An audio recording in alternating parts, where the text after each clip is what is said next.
Confused by finances, investing, estate and retirement planning? Well, we went to school so you don't have to. Welcome to Finances and with Kathy and Norma. Welcome to Finances and Credit Cards. We went to school so you don't have to. I'm Norma and I'm here with Kathy. Today we wanted to talk about credit cards, their history, and the benefits and warnings of using them. So credit cards actually were originated as a bank-issued card in 1946 by a Brooklyn banker, and it was actually called the Charge It card. And it was associated to his bank, where the bank was basically the middleman, and they reimbursed the merchant and obtained payment for their customer. So after this, in 1950, the Diners Club card was actually debuted, and it actually started because there was a gentleman by the name of Frank McNamara who forgot his wallet at a business dinner at New York's Major's Cabin Grill. And sometime after that, he and his partner, Robert Schneider, went back to the restaurant and gave them submitted a proposal for this Diners Club card.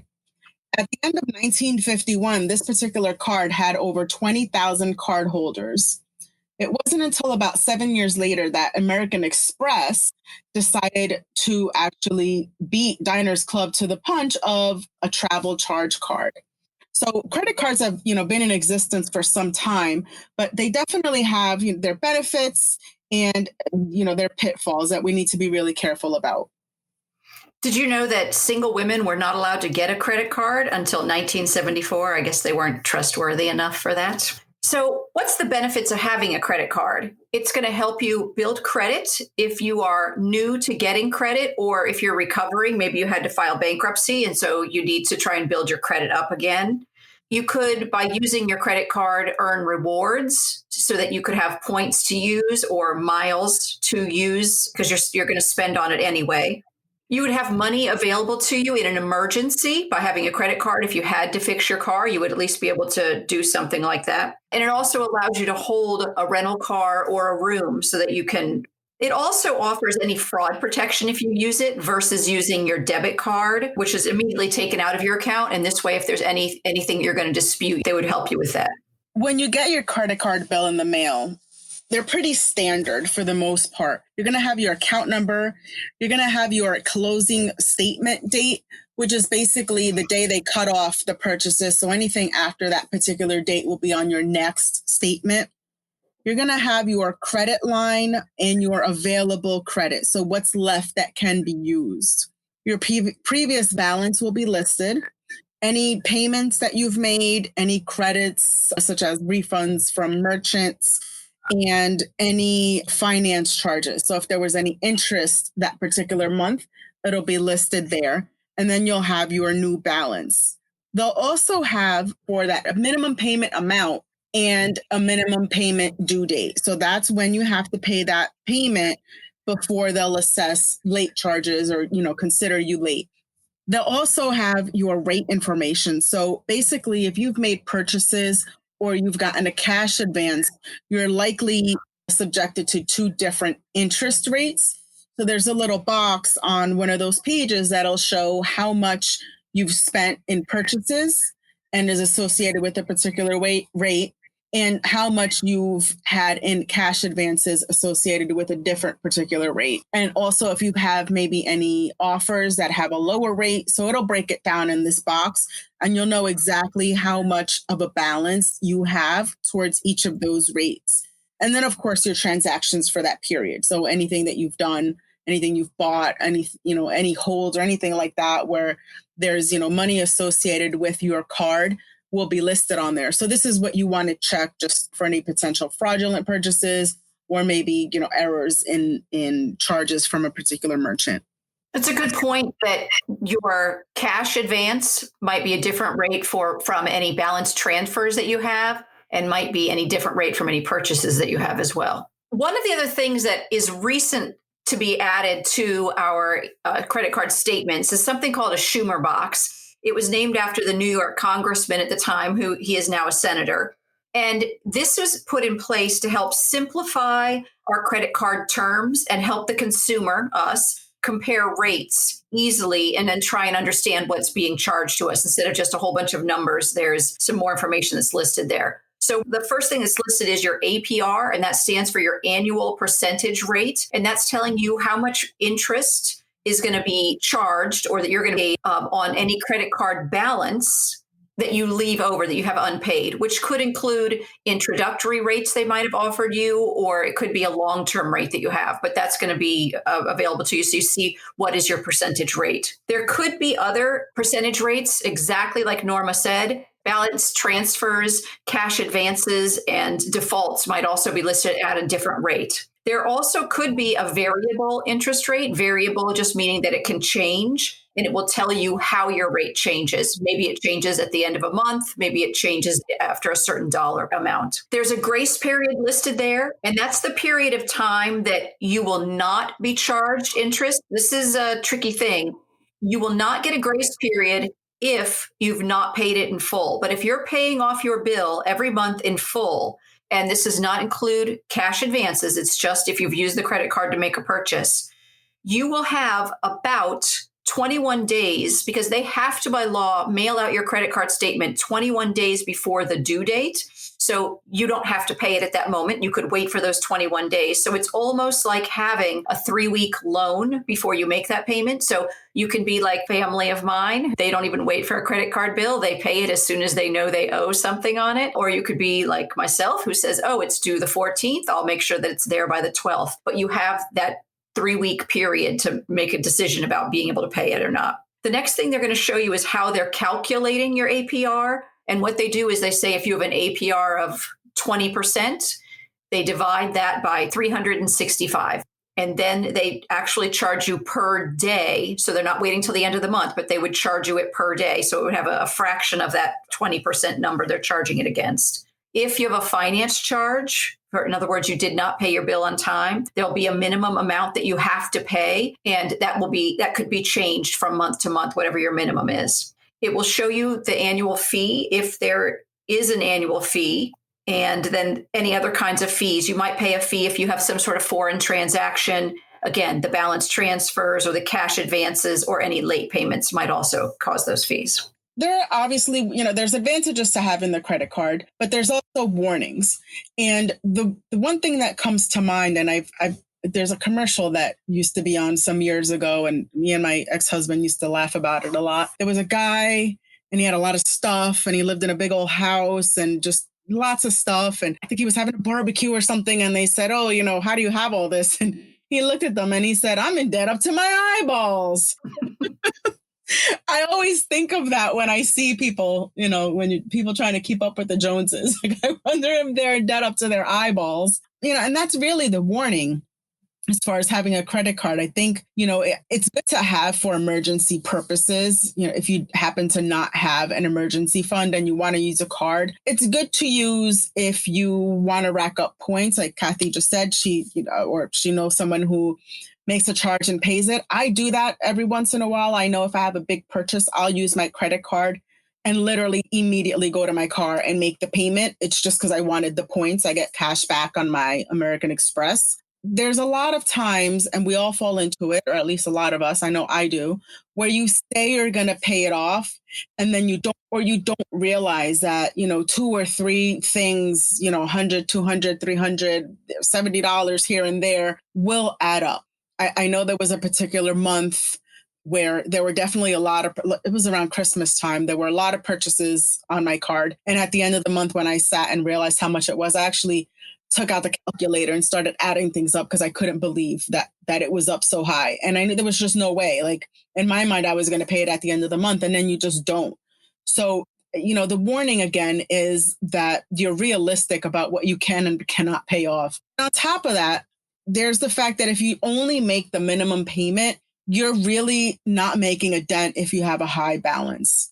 One of the warnings is to make more than the minimum payment, which, Kathy's going to go over in a little bit, but it's very important that you do that. So again, the warning is just paying that minimum payment, what you intend to pay off, and really just letting that balance start to snowball to the point where you don't even know where you spent that money. And you know what? It's not uncommon in any way that you make your purchases and you pay off what you can, and then you have a balance associated with it. And I just want to talk about, what does that balance actually mean to you?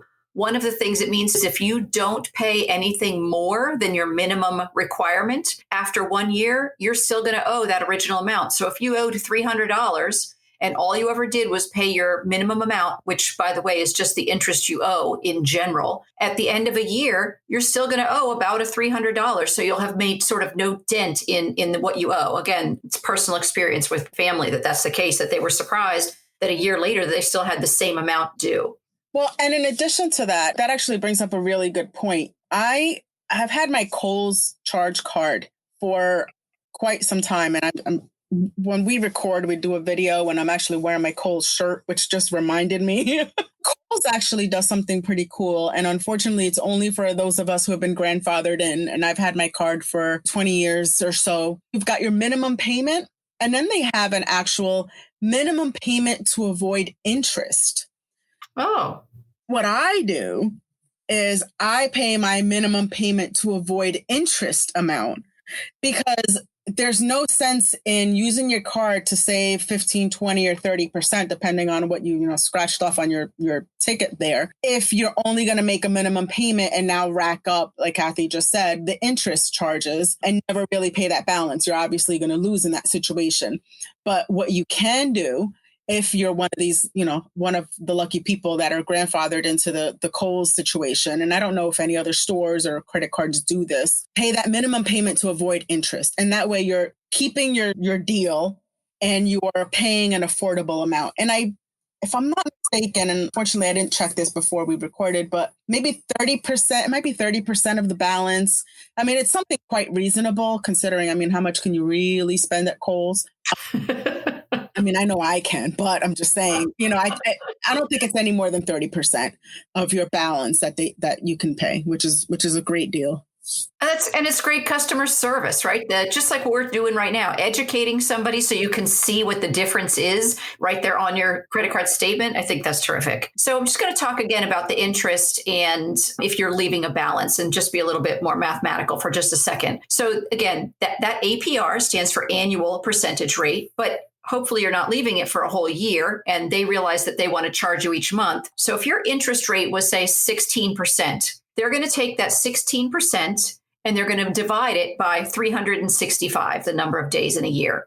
Then with that number, you're going to end up with 0.044. And that's how much you're going to owe per day. So if you are going to pay it all off next month, they're going to do the 0.044 times the 30 days. And then that's what you would owe to be able to pay off your credit card. But if you didn't do that, what they would add to you after the 30 days is basically 22 cents a day. And so at the end of the next month, instead of owing $500, you would owe $506.60, which $6.60 isn't a huge amount, but that's going to continue to go up every month that you don't pay it. And it doesn't go up on the $500. So it's not another $6.60 each month. That 506 is going to be included in the calculation. So you can see that number starts to get bigger and bigger the longer you leave it. So sometimes life situation is we have to leave it, being aware of the fact that it's going to continue to grow and that's going to be harder for you to pay down. The amount is only charged on, again, what you did not pay. So if your bill was $1,000 and you paid 500 of it,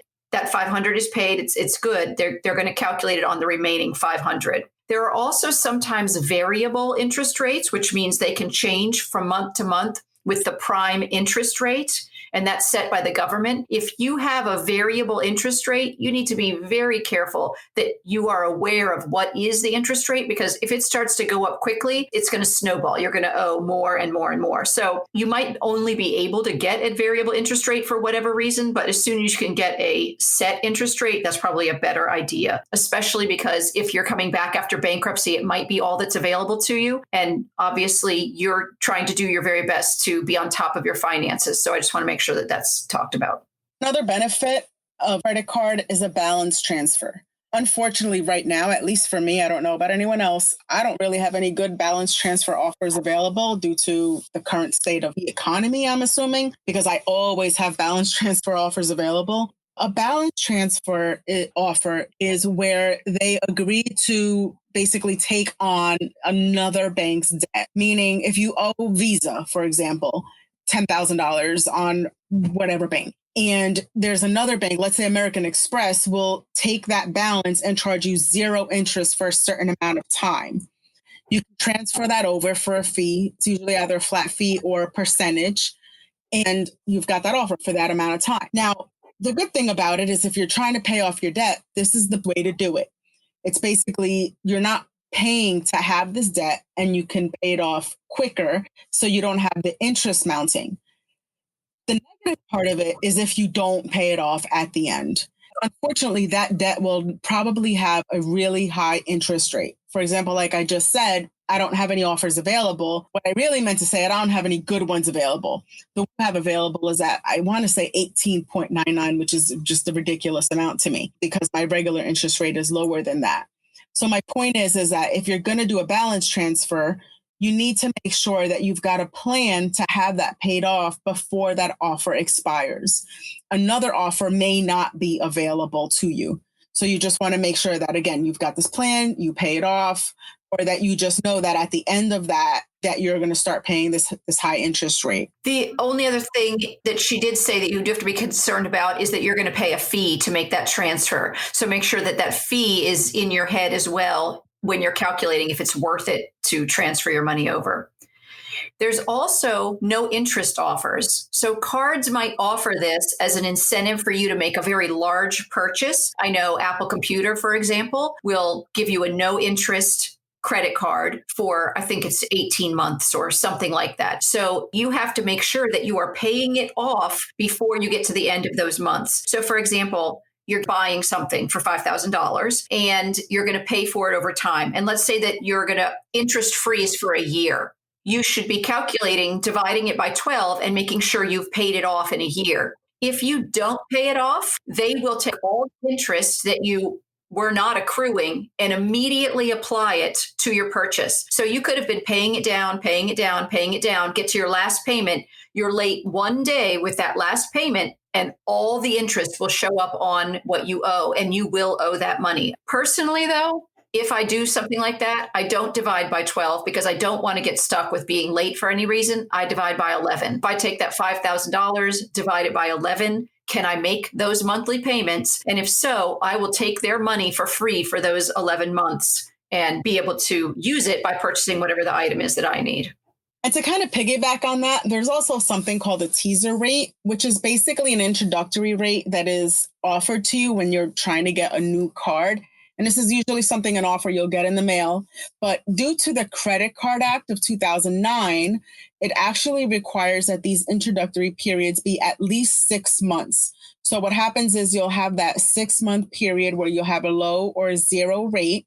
And then when that ends, the APR will go to a higher rate.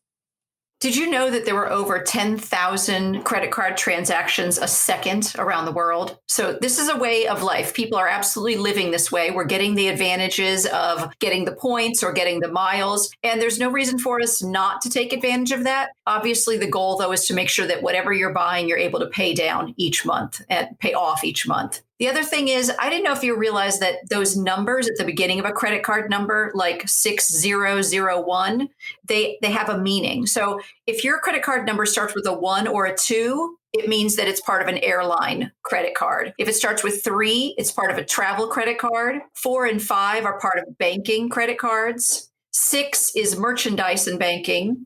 7 is a gas credit card. 8 is a telecom. And 9 is a national standards body, which I'm just going to tell you, I looked it up and I still didn't understand what that meant. But for example, all American Expresses start with 3, all Discovers start with 6, all Visas are 4, MasterCards are 5. So there is a banking policy there as well as with those credit cards. Good to know. I didn't know that, but I do know my Amex starts with a 3. So it worked. All right. Thanks for listening to Finances and Credit Cards. We know you chose to listen today and we're grateful. If you enjoyed this podcast, please subscribe and share. It means a lot. Please let us know what you think on Facebook or by going to our website at financesand.net. Finances and does not provide tax or legal advice, and nothing in this podcast is to be construed as such. Always consult a tax, accounting, or legal professional for advice on your specific situation. Remember, we went to school, so you don't have to.